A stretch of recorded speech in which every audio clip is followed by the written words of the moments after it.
The poem I am about to recite was culled from Emmanuel chapbook White Origami and Some Latitudes. The title of the poem is The Giver of Dogs. Please don't forget to like, share, and subscribe to this channel when more interesting poems like this drop. The Giver of Dogs. Give her a white dog and watch her tie her own neck instead. Say to her growl and watch her dog stretch its body like a long, tired yawn. In this one she kneels for a man holding tea bags, the same man who ate her first dog last night. She doesn't know which verb to describe her humble grief, what verbs to console her burning hatred. In this one she eats the greyhound you gave her, her wet lips half-splitting to release a sad son, a song. Interpretation of The Giver of Dogs. Emmanuel The Giver of Dogs is a haunting exploration of power, submission, loss, and the cyclical nature of trauma. Through stark, fragmented language and haunting imagery, the poem conveys the inescapability of suffering and the ways oppression erodes selfhood. 1. Power and oppression. From the opening line, "Give her a white dog and watch her tether her neck instead," the poem establishes a dynamic of control and subjugation. The white dog is not a gift, but a burden, forcing the woman into a role she does not consent to.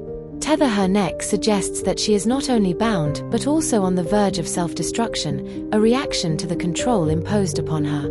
The word kow-tow emphasizes submission, showing the woman's forced obedience to the man who holds the tea bags.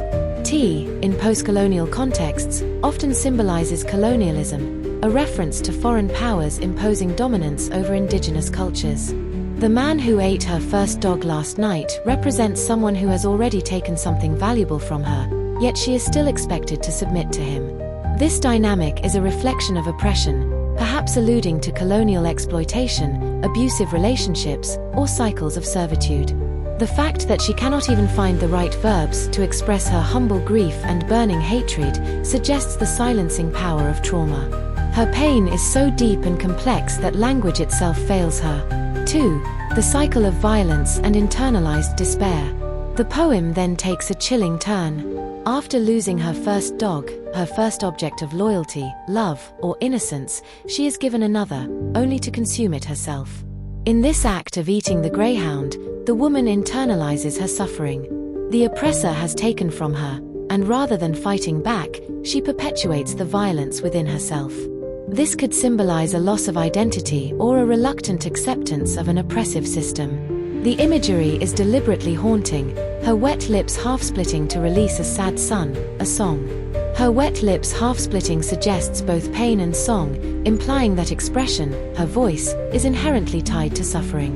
The phrase "a sad son," which quickly transforms into a song, hints at an emotional rupture. Perhaps the act of eating the greyhound is akin to devouring her own child, her own creation, her own innocence. The shift from son to song is particularly haunting. It conveys a transformation where grief morphs into art, but not without cost. The song is sad, almost like an elegy, and seems to be all that remains of what she has lost. Final thoughts. The poem speaks to cycles of power and oppression, how the pain inflicted by one generation is often carried forward, sometimes internalized by the very people who suffer. The woman's inability to articulate her emotions underscores a core truth about trauma. There are no words to fully capture loss, betrayal, and suffering. The images of the dog, the act of submission, and the transformation of son into song create a visceral and haunting meditation on pain, survival, and the complexities of enduring loss.